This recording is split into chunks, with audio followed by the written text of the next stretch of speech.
अस्सलामुअलैकुम, आप सब लोग कैसे हैं? उम्मीद है सब अच्छे होंगे। इस वीडियो में हम इंग्लिश ग्रामर के बहुत ही अहम टॉपिक को यानी टेंस को स्टार्ट करने वाले हैं और ये हमारा पहला टेंस है प्रेजेंट इंडेफिनिट। प्रेजेंट इंडेफिनिट बहुत ही ज़्यादा अहमियत रखता है टेंसेस में। इतनी अहमियत रखता है कि आप समझ लें जैसे एक फैमिली में एक फादर का किरदार होता है, इसी तरह से प्रेजेंट इंडेफिनिट का है। यानी ये बहुत ही ज़्यादा यूज़ होने वाला टेंस है, ठीक है। और इसके हम जो है इसमें कन्फ्यूजन भी काफ़ी आती है क्योंकि इसके अंदर थोड़े रूल्स होते हैं, लेकिन आज मैं आपको इसकी पहचान भी बताऊंगी कि इसको आप पहचान कैसे सकते हैं। फिर इसके जो रूल्स होते हैं वो सारे मैं आपको बताने वाली हूँ वन बाय वन, ठीक है। सबसे पहले आप प्रेजेंट इंडेफिनिट की अहमियत को देखें कि प्रेजेंट इंडेफिनिट टेंसेस में कितना अहम किरदार रखता है। ये तो हमें पता है कि हमारे कितने टेंसेस होते हैं, कुल टोटल 12 टेंसेस होते हैं। लेकिन अगर आप देखें तो प्रेजेंट इंडेफिनिट टेंस का अगर आप देखें तो ये हुए तकरीबन 60% यूज़ होता है प्रेजेंट इंडेफिनिट पूरे के पूरे टेंस में, ठीक है। तो इतनी इसकी अहमियत है प्रेजेंट इंडेफिनिट टेंस की, ये बहुत ही ज़्यादा यूज़ होने वाला एक टेंस है। ये बेसिकली एक रिसर्च की रिपोर्ट है कि जिसके अंदर देखा गया कि यहाँ पर हम स्पोकन इंग्लिश में भी रिटन इंग्लिश में भी ज़्यादातर कौन सा टेंस इस्तेमाल करते हैं, प्रेजेंट इंडेफिनिट टेंस को बहुत ज़्यादा इस्तेमाल कर रहे होते हैं। फिर सेकंड बारी किसकी आती है, तकरीबन 17% वो पास्ट टेंस की आती है, यानी पास्ट इंडेफिनिट। फिर फ्यूचर इंडेफिनिट की आती है, ठीक है। तो इंडेफिनिट टेंसेस बहुत ही ज़्यादा अहम रोल अदा करते हैं। तो अगर हम उन टेंसेस को बहुत ज़्यादा फोकस करें, उन टेंसेस पे बहुत ज़्यादा जान लें, उसको प्रैक्टिस करें, तो हमारी इंग्लिश काफ़ी अच्छी हो सकती है, ठीक है। अगर आपको टेंसेस बिल्कुल भी नहीं आते, इसके रूल समझ में नहीं आते, तो आपने अगर एंड तक इस वीडियो को गौर से देख लिया, बिल्कुल तहम्मुल से, दिलचस्पी से देख लिया, तो फिर आपको इस टेंस में आइंदा कोई मुश्किल नहीं आने वाली। तो देखिए, सबसे पहले अगर हम प्रेजेंट इंडेफिनिट की उर्दू आइडेंटिफिकेशन को देखें, उर्दू पहचान क्या है इसकी टेंसेस में। सो बेसिकली इन जुमलों के आखिर में आम तौर पर ये अल्फाज आते हैं। कौन से अल्फाज? ताहे, तीहे, तेहे, ताहूँ, तीहूँ, तेहूँ, ठीक है। इस तरह के अल्फाज आते हैं बहुत ज़्यादा। तो ज़्यादातर जो है आम तौर पर ये अल्फाज आते हैं, ठीक है। जैसे वो स्कूल जाता है, अगर आप देखें तो यहाँ पे लास्ट में क्या आ रहा है? ता है। मैं किताब पढ़ता हूँ, ठीक है, क्या आ रहा है? ता हूँ, ठीक है। इसी तरह से बच्चे खेलते हैं, तो लास्ट में क्या आ रहा है? ते हैं, सही है। तो यहाँ पर इसकी उर्दू पहचान अगर हम जानना चाहें तो उर्दू पहचान क्या है, इसके लास्ट में ता है, ती है, ते है और ताहू आता है। अब आते हैं इसकी ग्रामेटिकल यूज़ पर। ये तो उर्दू पहचान हो गई कि उर्दू में ये सेंटेंसेस हैं, तो हम इसको प्रेजेंट इंडेफिनिट में रखेंगे तो रूल्स लगाना आसानी हो जाएगी। अब आते हैं इसको हम यूज़ के हिसाब से, यानी इंग्लिश में इसका यूज़ कहाँ कहाँ किया जाता है। तो ये ज़माना जो है अमूमन 3 चीज़ों के लिए इस्तेमाल होता है। कौन सी 3 चीज़ें? फर्स्ट, डेली रूटीन्स के लिए, यानी रोज़मर्रा जो आदत है आपकी, रोज़मर्रा में आप जो भी काम करते हैं सुबह से शाम तक, जैसे मैं जल्दी उठता हूँ, तो ये क्या है? रोज़ाना आपका ये एक अमल होता है। आप जब सोते हैं तो फिर उठते भी हैं, तो रोज़ाना उठते हैं, तो ये क्या है? आई वेक अप अर्ली, मैं जल्दी उठता हूँ। ये आपका रोज़ाना का अमल है, रोज़ाना की आदत है, डेली रूटीन है। तो ये जो है प्रेजेंट इंडेफिनिट डेली रूटीन को बताता है कि मैं ये करता हूँ, फिर मैं नाश्ता करता हूँ और जो है स्कूल जाता हूँ या कॉलेज जाता हूँ, ऑफिस जाता हूँ, जो भी, फिर उसके बाद हम घर आते हैं वापस। तो जो भी काम हम रेगुलर बेसिस पे कर रहे होते हैं, हमारी डेली रूटीन में शामिल होते हैं, वो काम, वो क्या? प्रेजेंट इंडेफिनिट में बताए जाते हैं, ठीक है। सेकंड वाले पे अगर हम देखें ना, सेकंड है यूनिवर्सल ट्रुथ्स को ये बताता है, यानी अमूमी जो हकाइक होते हैं, जैसे कि जिसको हम नहीं बदल सकते, वो सबके लिए ही सेम ही है, ठीक है। जैसे सूरज मशरिक़ से निकलता है, तो ऐसा नहीं है कि कहीं और पे जैसे कि किसी और मुल्क में कहीं और से निकलता हो, नहीं, मशरिक़ से ही निकलेगा। The sun rises in the east. तो इन सेंटेंसेस को भी हम क्या है? प्रेजेंट इंडेफिनिट में बताते हैं।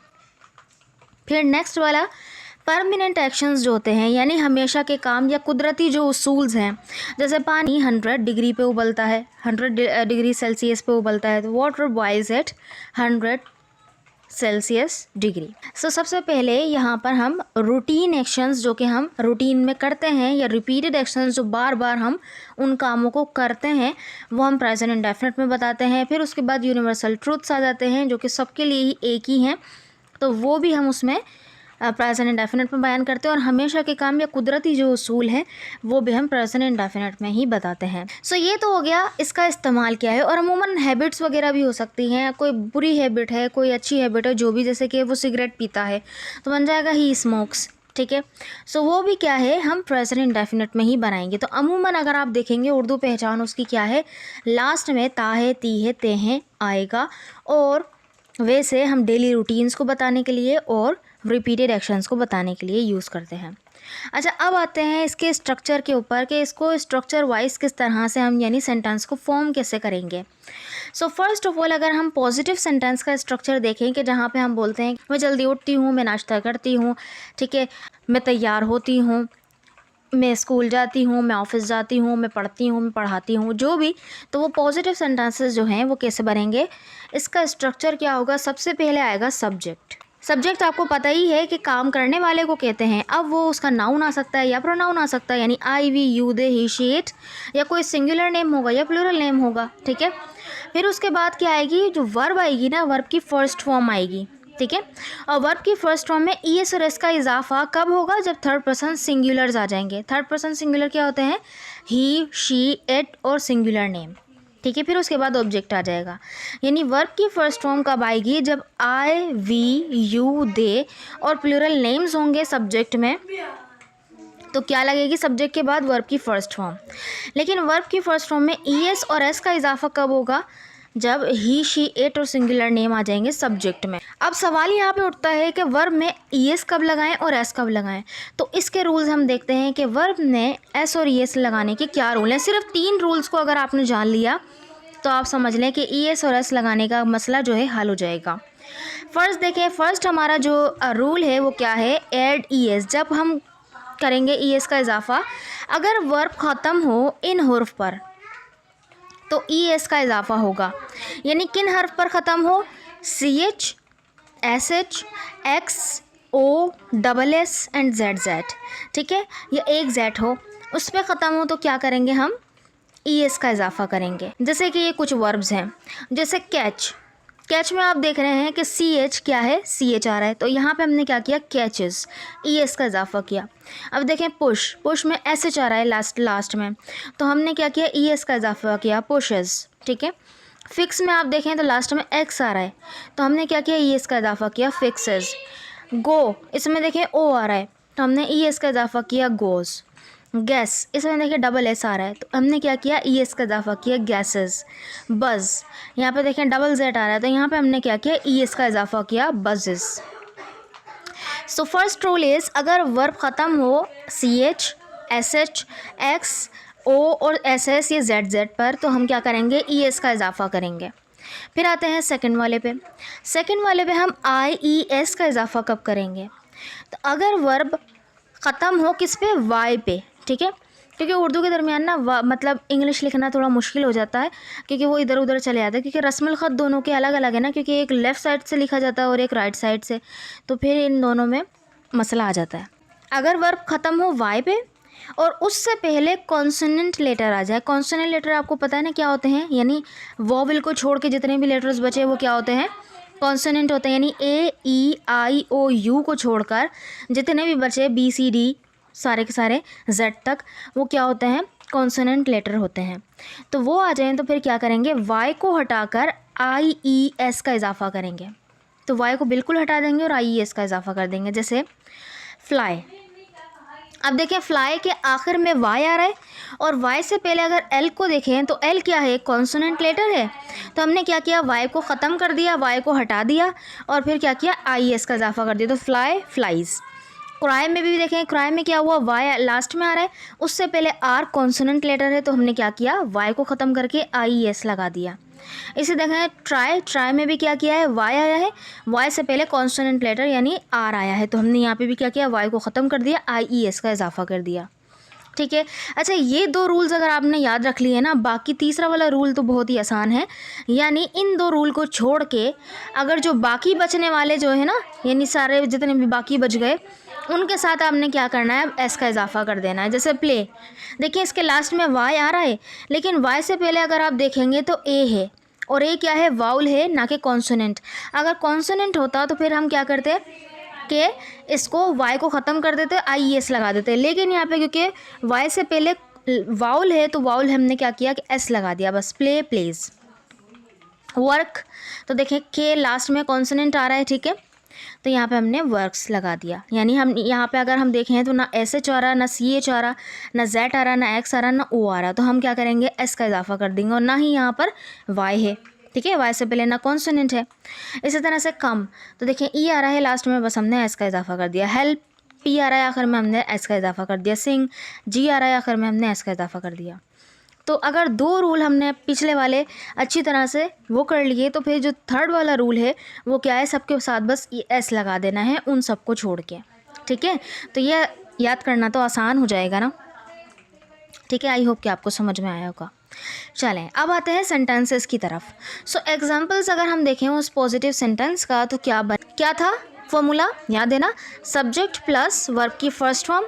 वर्ब की फर्स्ट फॉर्म में ES और इसका इजाफा कब होगा, जब सब्जेक्ट में ही, शी, इट और सिंगुलर नेम आ जाए, ठीक है। फिर उसके बाद वर्ब ऑब्जेक्ट आ जाएगा। जैसे यहाँ पे है मैं क्रिकेट खेलता हूँ, तो यहाँ पे आप देखें क्रिकेट खेलने वाला कौन है, मैं हूँ। सो मैं यहाँ पे यानी आई सब्जेक्ट है, तो आई आया। आई के साथ हमने अब खेलना वर्ब लगाना है ना, तो खेलना वर्ब आएगा, वर्ब की फर्स्ट फॉर्म आएगी। क्यों, क्योंकि सब्जेक्ट में आई है, अब इसमें एस वगैरह का इजाफा नहीं होगा। तो आई प्ले, और फिर क्या खेला जा रहा है, क्रिकेट। सो क्रिकेट आ गया ऑब्जेक्ट, आई प्ले क्रिकेट। तो ये हमारा फॉर्मूले पे पूरा उतरा, ठीक है। नेक्स्ट, वो क्रिकेट खेलता है, तो यहाँ पे सब्जेक्ट क्या है, वो है, और खेलता है से पता चल गया कि ये एक लड़का है। सो ही लगाया हमने ही, और फिर प्ले लगाया, लेकिन अब एस का इजाफा क्यों किया हमने, क्योंकि ये थर्ड पर्सन सिंगुलर है ही के साथ हमने प्ले में एस का इजाफा किया। और एस का इजाफा इसलिए किया क्योंकि लास्ट में वाई है और वाई से पहले वाउल है। अगर चाहे कॉन्सोनेंट होता तो हम क्या करते, वाई को एग्जेम्प्ट करके IES बना देते, है ना, लेकिन यहाँ पे तो वाउल है। सो ही प्लेस क्रिकेट, वो क्रिकेट खेलता है, सही है।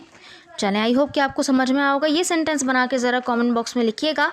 वो टीवी देखते हैं, एक से ज़्यादा हैं, वो टीवी देखते हैं यानी दे, ठीक है।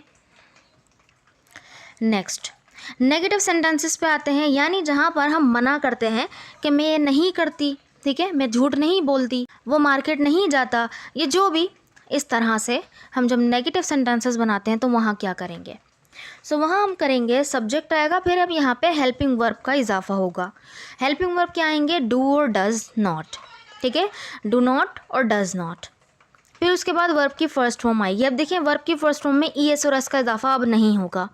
क्यों, क्योंकि डू में ऑलरेडी हम ES का इजाफा कर चुके हैं, और वो किसके साथ लगाएंगे, थर्ड पर्सन सिंगुलर के साथ लगाएंगे। और देन हम वर्ब की फर्स्ट फॉर्म के बाद ऑब्जेक्ट। तो अब यहाँ पे मेन वर्ब में कोई इजाफा करने की हमें ज़रूरत नहीं है नेगेटिव सेंटेंसेस में। जैसे डू नॉट आएगा I, we, you, they और प्लूरल नेम के साथ, और जबकि डज नॉट आएगा ही, शी, इट और कोई सिंगुलर नेम के साथ, ठीक है। वही सेम रूल है, यानी वर्ब की फर्स्ट फॉर्म में ES और S का इजाफा भी ही, शी, इट और सिंगुलर नेम के साथ आ रहा था, थर्ड पर्सन सिंगुलर्स कहलाते हैं ये, यानी जिसके हम बारे में बात कर रहे हो और वो क्या हो, सिंगुलर हो, वही थर्ड पर्सन सिंगुलर कहलाएंगे, सही। सेंटेंसेस पे आते हैं। सो सेंटेंस है मैं क्रिकेट नहीं खेलता, नेगेटिव है ना, मैं क्रिकेट नहीं खेलता, तो मैं आई है, आई सब्जेक्ट में आया। अब हमारा क्या आएगा, उसके मुताबिक, फॉर्मूले के मुताबिक डू नॉट आएगा। क्यों, क्योंकि आई है, I, we, you, they के साथ तो हम डू नॉट लगाते हैं ना, तो डू नॉट। अच्छा, ये ब्रैकेट में मैंने इसका कॉन्ट्रैक्शन लिखा है डोंट।